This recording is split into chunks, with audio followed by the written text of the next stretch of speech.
With me is Larry. Chief Larry Hampton, University City. At the last press conference that the Major Case Squad did for you, we extended our condolences to the families of these two horrible crimes. We'd like to do that again this morning. Obviously, the families have been struggling with their family members that were ruthlessly gunned down in both University City and Brentwood on Saturday. So since that time, the Major Case Squad was requested by the Brentwood Police Department. We made the decision to ask that group of officers and detectives to come into our city to help us investigate, which we were fortunate enough to get over 25 officers here since the murder occurred. What I'd like to do is go through a timeline of the investigation for you, kind of fill in some blanks and holes that you may be very curious about as we go forward. If you have questions as I go through this, can you please hold them until I'm done, and we'll answer some questions afterwards. The murders occurred on the evening of the 15th. Our victim was killed in front of the Bonefish Grill at about 11:42 p.m. on Saturday night. Prior to that, about 45 minutes prior, there was a incident right off of Highway 170 in Delmar in which the victim was shot multiple times at her car and her husband's car, and she was killed and he was injured. From that point, there were obviously scene investigations were done very well by both the University City and Brentwood Police Departments. It's important to note that because that's where this success behind you came from. That's where it starts. You have to have a good scene investigation by the on-scene supervisors and officers, and both departments did that very well. As the investigators started looking at this case, and it was obviously complicated by the fact that you had two very violent crimes that occurred within really about a mile of each other, and the question quickly became, are they connected? So on the Monday morning, we reached out and got a lot of help from St. Louis County's laboratory, and they expedited the comparison of the crime scene ballistics between the two, and were able to verify that the weapon used was the same weapon. So that really narrowed the scope of the investigation for the Major Case Squad and for the University City Police Departments.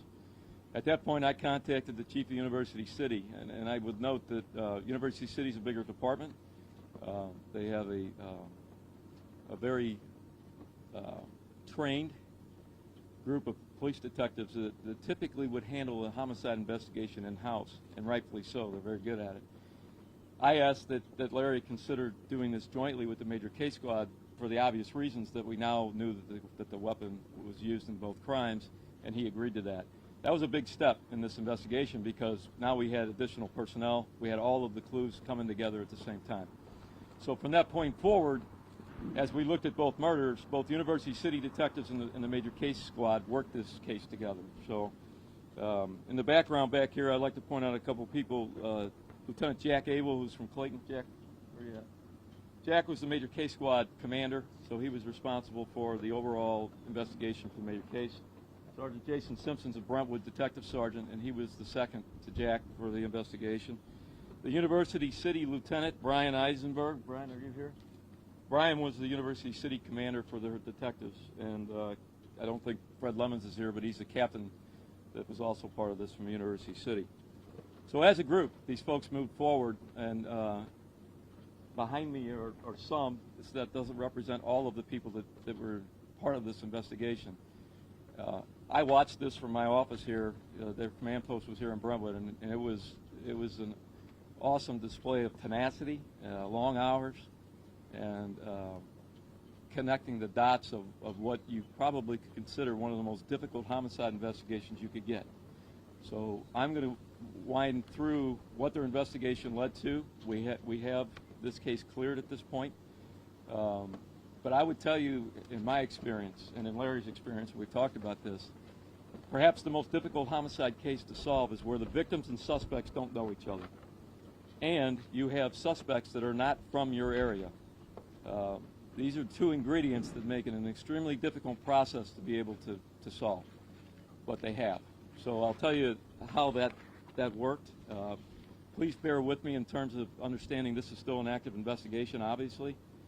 We still have much work to do, and some of the things that happened I can't go into detail on in terms of how they got there, but I'll try and give you a timeline that makes sense. After both murders, obviously the detectives went out and scoured the entire area for video, and that was really one of the things that helped tremendously. All of the area up and down in Brentwood, everywhere from the Metrolink platform all the way down to Bonefish and anything in between, they spent hours and hours looking at surveillance video of parking lots, stores, restaurants, things like that, in a search for the vehicle. As part of doing that, as you guys already know, University City already had some video of the suspect vehicle. Well, that connection was made through video surveillance. They were able to determine that the car matched between the two crime scenes. So that was a big step in the investigation, obviously. Along with the ballistic information, we now had a car to look for. So at that point, they reached out to the City Police Department's Real-Time Crime Center, and in trying to determine if the Real-Time Crime Center could come up with additional video surveillance or license plate recognition processes from the plate. The problem that the investigators had is they had a partial plate, a very partial plate. And I can tell you that the Real-Time Crime Center spent hours and hours going through video that they had and were able to come up with a plate for the investigators off of our suspect vehicle. And that turned out to be a big step in the progression of this case. From that time, they were able to determine that plate was stolen a couple hours before our murders in a St. Louis County municipality, with video that they were able to acquire from house video, and I believe it was a Ring video, of the suspect stealing that license plate. So at this point, the case was really progressing, and the investigators were able to now start connecting that car to both murders and try and see the path of where these people had come from. The following day, the investigators received additional information from the Real-Time Crime Center of a location in North St. Louis that the suspect vehicle had been. They spent an inordinate amount of time up here in that area, scouring the area. At that point, they asked for help from some of our federal partners, and we thank them for their assistance in this case as well. They were able to determine that the two suspects in these murders were up buying drugs. Now, this would have been the day after the murders. This would have been Sunday. Obviously, the detectives descended on that area. Over the next 24 hours or so, they were able to connect a lot of the dots on what the two suspects did and what they were doing up there in terms of buying drugs, and they were able to come up with specific information from those people that they had bought drugs from that tied to our two suspects. Obviously now they're rolling really well into their investigation, and we now have the car clearly identified. As part of that investigation up in North St. Louis, they were able to get surveillance photos of the suspects in a hotel, in a motel. So now we could put a face to a suspect, which great help as well. So as that process was unfolding, and that had been a couple days ago, they attempted to get the information from that drug deal and locate our suspects is what they were trying to do. Well, they were able to do that. I can't go into detail about how that connection was made, but the next thing that happens is they determined that the two suspects of the murders here in St. Louis were wanted for a series of violent crimes in South Carolina, including several murders. They had been involved in two violent confrontations with law enforcement in South Carolina. The most recent one was after our murders and occurred, I believe, on Monday night, late Monday night. Law enforcement attempted to stop the same car that was used in the murders here in St. Louis in South Carolina, and the vehicle fled from law enforcement, and they had a shootout. At that time, the female suspect, who we will show you, go ahead, Tommy. The female suspect in our two murders, who was with, and this is her, Adrienne Simpson is our female suspect in our murders. She's captured by South Carolina law enforcement at the scene of the shootout with the police. Tyler Terry escapes on foot. And again, that's about 3 days ago now. Today's Thursday. That would have been Monday. He escapes, gets away from them again into the woods after a shootout. The vehicle on your left was the vehicle that was used in both of our homicides, captured in several instances of video surveillance here in Brentwood and University City and throughout their investigation in North St. Louis. That is the car that the law enforcement agencies in South Carolina tried to stop and then subsequently had a shootout with Tyler Terry. At this time, she's in custody in South Carolina. We do not have warrants issued, obviously. This really just came to bear yesterday. At this point, we have 7 major case, University City and other officers going to fly down to South Carolina and interview her. Missouri Highway Patrol has stepped up and agreed to take them down there in their plane. They'll be leaving after this news conference. Their goal is to get down there, obviously, and talk to Simpson and see what she can tell us about our crimes here in Missouri. We don't know exactly what Mr. Terry's status is. I think that you can Google the South Carolina violent crimes and the police shootout, and you may see a very, very recent story about his status. I can't confirm that, so I'm not going to tell you what his status is, but you can. I think that you can go on national news down through South Carolina and just Google it, and you'll see what the status of Terry is at this point. I think it's real important right now to emphasize there was a lot of chatter going on in the community and the media and other places, potentially that our 2 murders were related. There is absolutely no, they're related in the fact that it's the same suspects. There was chatter going around that the victims were related. We have not been able to establish that in any way. So these appears to us in law enforcement here as they go through this case that these were random violent robbery crimes, but the victims did not know each other. So please make that clear to our community that that's not the case here. Secondly, there was chatter going around that because our victim was of Russian descent, that there was possibly something nefarious there. Absolutely no proof of that whatsoever, none. We have the victims in University City are both Jewish people. There was chatter going around as possibly some version of a hate crime. Absolutely no evidence of that at all. So I think that's important to note. Another important thing to note is both of these suspects and the folks behind me are tired of me asking this question to them for the last 24 hours. We cannot find a tie to either one of these people to St. Louis.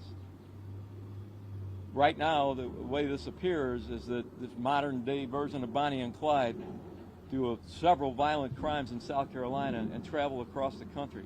What they did between South Carolina and Missouri, we don't know yet. That's part of what they're going to be checking on, obviously South Carolina and every state in between. We do know at some point after the murders that they travel in that same car back to South Carolina and get into another shootout with the police. We do know that. But it's important that the community notes that if he's still on the loose, which I'm not so sure he is at this point, and again, you're going to have to look at the media outlets down there to confirm or deny that, but if he's on the loose, like he was the last couple days after he ran from the police with the shootout, we don't see any connection or reason for him to come back here. Doesn't say he couldn't, doesn't say he doesn't have a family member that we just don't see or hear yet, but there is absolutely no reason to think that either one of them, she's locked up, there's no reason to think that he will be back in the St. Louis area at this point.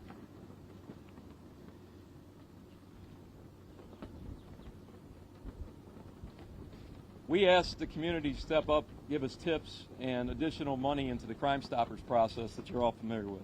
We'd like to thank those that did. That reward in this case was driven very high, and it was done by citizens who were concerned, obviously, about these 2 violent crimes, and we appreciate their assistance on that. We also have citizens that are now stepping up to assist with things like the process of getting our detectives down to South Carolina for the next few days and helping us financially to pay for that. So more than anything, we appreciate the tips that came flowing in as we started to release video, and the details of the case became more widely known. So we got a lot of tips, so that part of the community involvement was huge for us too, and we appreciate their help. Let me look at my notes and see if there's anything else I wanted to mention.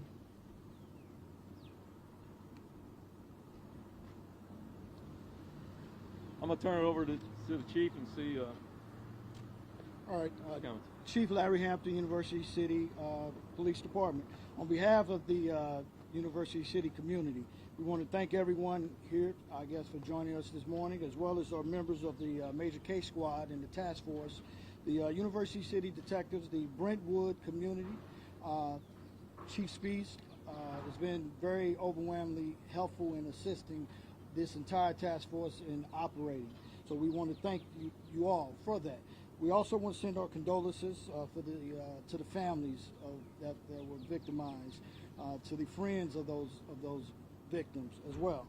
We want to thank the public and the stakeholders and the business partners for their help, the federal partners for their help.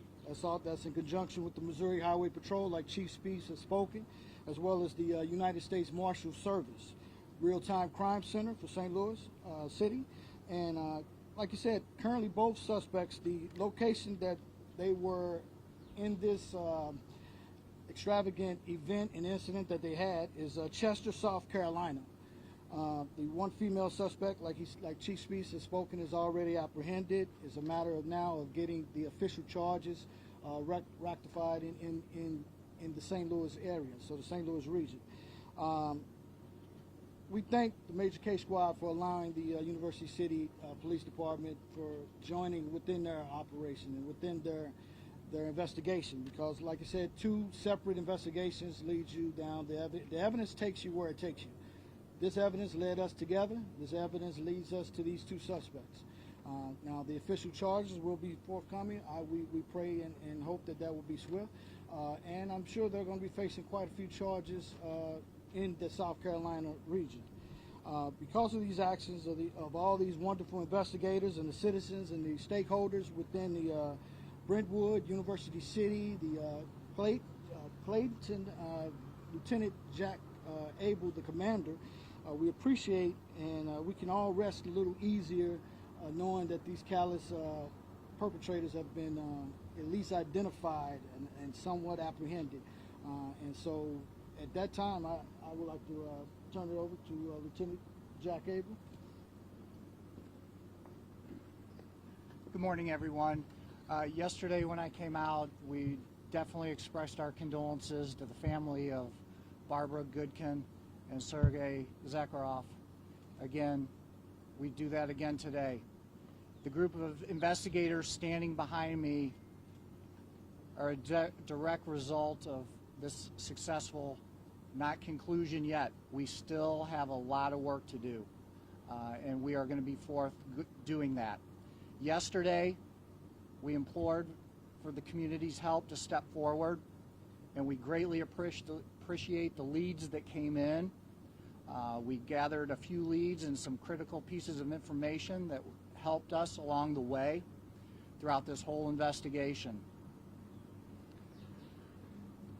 The community has stepped forward, and we greatly appreciate that.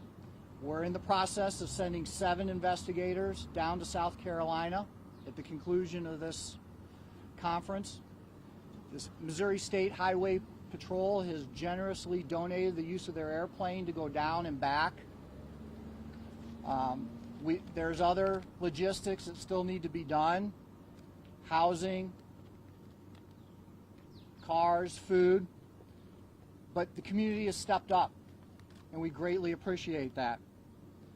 The Jewish Federation of St. Louis and the St. Louis Kaplan Feldman Holocaust Museum has stepped forward and donated lodging for the 7 investigators going down. To people out there, that may not seem like a big thing, but to us going down, that helps. That takes a worry off our plate. We greatly appreciate that. Again, like I said, we still have a lot of the investigation to work on. We appreciate you here today and the community stepping forward. Thank you. We'll take some questions if anybody has any. Chief, actually, you alluded to it there. Just so I want to make clear for the community, the only relation between these victims is the gun that was used. Just make sure, I want to be clear that there's no other connection. There's no personal relationship that we found. Sorry? There's no personal relationship we found between the victims. There's forensic evidence that connects them. Obviously, the vehicle connects them in the crimes, but there is no personal connection that we found. Just to understand, they drove from South Carolina to St. Louis. They stole the license plate here in St. Louis. Was the car stolen in this community as well? At this point, we don't have knowledge that the car is stolen. It possibly belongs to her. We don't know that for sure. But obviously, these investigators behind us have been looking for a car that's been stolen that looks like that and never found it. So we don't know. Where did they steal the plate? Can you give us, along with the timeline, some locations, Sure. as specific or general as you can, but where Right. they stole the plate? The whole Shortly motor? before the homicides on the 15th, so say it's a couple hours before, they stole a license plate randomly off of a vehicle, and it happened to be a truck plate. So once the investigators were able to determine that plate, as I told you through the Real-Time Crime Center, they were able to go back to that location and then get ring video of our suspect stealing the plate. Was that in Brentwood? No, that was in municipality in North St. Louis County. Do investigators have any greater understanding of what might have been the motive for shooting at the Goodkins car? Well, there's been a lot of discussion about the level of violence in these two cases, right? Number of shots fired, the process by which they went about what they were trying to do. It appears to be, both of them, robberies. So you have to, there would be some conjecture until they have an interview with the female suspect that's in custody, or him, to see exactly what they were trying to do. But we're clear that robbery was the motive. They could have been trying to force him over. They could have been trying to do the same style robbery they did to our victim in Brentwood. So we really don't know until we do the interviews. Now, you say they had no connection to St. Louis. You have any idea why they wound up here? And what about the drug deal? How did they meet somebody from St. Louis to conduct that? Well, in any city, anywhere, it's not difficult to buy drugs. So they're going to gravitate to where they think they can go buy drugs. That's not real complicated. We have absolutely no idea until interviews are done, and we may not know. It could be random. We don't know how they ended up here in Brentwood and in University City. We don't know. We may know at the end of the investigation, but we're not there yet. Could you make a statement? The collaborative effort between the different jurisdictions, you've got detectives from multiple different jurisdictions Right. working with the Real-Time Crime Center. How that collaborative effort was so successful? So the major case squad's been successful for over 50 years. I mean, the people behind me work at all different departments in the St. Louis area. You know that of the major case squad. They are very well trained. Their commander, Rick Knox, is over Rick is a retired police chief, but he's over the major case squad. So that piece of it's in place already for jurisdictions like Brentwood. Because of the nature of this crime and the seriousness of it, we needed additional people, more help. That's what the major case squad set up to do. This case was unique because we were able to quickly determine that we had a separate murder that occurred about 45 minutes earlier. And as I told you, University City is a very professional police department, and they have a bigger detective bureau. As a matter of fact, I believe the chief will tell you he's got 6 people that are major case squad trained. And so they do their own in-house investigations of a murder, and they do a great job doing that. In this case, however, the cases were directly linked. So when I called Larry to see if he would work it with the major case squad, he agreed to do that. That was a big piece of this because we got everybody pushing toward the same goal here and on the same page, the same police report, same interviews, canvassing, all of that stuff all came under the same roof, and that's important. When were they last known to have been in St. Louis area? Sunday after the murders. Sunday after the murders. He allegedly killed her boyfriend or husband down there. I'm not sure, did that happen before, or is he wanted for crime prior to the St. Louis crimes, or after, or both? Or? Both. Well, and again, Andy, we're going by what we're reading in the news, just like you just did. So they have talked to investigators in South Carolina, but they're a little busy right now looking for him. So, we're getting there. That's part of the process here. So when they get down to South Carolina, if he's in custody or whatever happened to him, that's when things will slow down a bit. They'll be able to do their interviews and compare notes on the 2 states and cases. All these people, they just the wrong place at the wrong time. This poor couple and then the doctor. Are they just is that? I don't know how to say it anything other than that. That makes it all the more scary, does it not? Because it could have been anybody here or anywhere. Yes, I think, but this is a very isolated series of events. It isn't like we've got sociopaths and psychopaths running around shooting people doing robberies every day either. So, yes, it is certainly scary, yes. But it is a very isolated and unique event. So the video evidence that you were able to use, did it come from businesses, from residents? Was it volunteered after the plea, or was it from the guys and gals knocking on doors? All of it. And literally all of that. Good catch, Rick. Where did you get the ring video of them stealing the plates? So when the investigators went to the real-time crime center and they did hours of research on that plate, that all they had was a character or two, but real-time was able to figure that out. That plate was a good plate. It came back to a truck, and they went out to the address it was issued to, and they discovered the man. I don't think even knew his license plate was missing yet, and that's when they were able to discover it. And then they did a canvass after they knew that it was involved. Sounds like you guys found out pretty early that these two cases were connected. What was the communication that the same gun was probably used in both? So that's a great question, and something I think I forgot to mention. St. Louis County's lab and their ballistics unit, they're very busy. They got a lot of cases, and Larry and I went to the director of the lab and explained obviously the seriousness nature of the crimes. They expedited it, and it came back very quickly that the gun was the same gun. And again, that changed the path of the investigation. Once we were able to determine they were shot by the same weapon, that changed the manner in which the investigation. And again, and Larry said it, you let the evidence take you where it takes you. That was a big piece. Can you speak to the level of violence that this couple was suspected of committing both South Carolina and then bringing to the St. Louis area community? Well, to start with, I can tell you they've tried to murder several police officers, to start with. You know, when we were at the scene of the murder in Brentwood on Saturday night, it caught everybody's attention that our victim had been shot numerous times.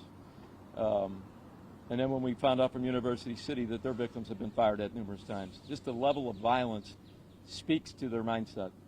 You know, obviously you've got somebody that, you know, people that were on the run from a series of crimes in South Carolina already. I don't know if you want to call them desperate. I'd call them other things. But, you know, we had a lot of discussion over the first 24 hours about that piece, just how violent the two crimes were, and who would or could do something like that. What's the motive behind it, things like that. So, again, you go where the evidence takes you, and that's what the investigators did. And that crime lab piece that she asked about a minute ago was a big piece of that. What kind of weapon was it? We've heard some witnesses, an ear witness told me it sounded very rapid fire, not just. It was a handgun, and I think we need to leave it at that. Yeah. They spent the night in the area Saturday night. We're working on that. Have police in South Carolina recovered any property that's from your victims? It's a lot of specifics that we can't release right now. I mean, the investigation is not completed. It's still ongoing, so understanding, I know you want specifics, but when the total disposition of the case is completed, then you may have that. But placing ourselves into their mindset is still hard to do. Into a perpetrator's mindset, you have to get that statement from them, or you have to have their modus operandi, and understanding that we don't know what they're thinking. They have no links to St. Louis, so to understand what they came to St. Louis to do, that's something that still has to be found out. We'll follow up with you as the investigators come back from South Carolina. Surely we'll keep you informed. So other than that, we appreciate you coming out and informing the St. Louis community about what was a horrible couple of crimes that were isolated events. But thank you for your time. Definitely. Did you guys say when they possibly got into town? Can't tell you that at this time. Chief, can we get the board out again just to shoot the mug shots? Yeah, you know what?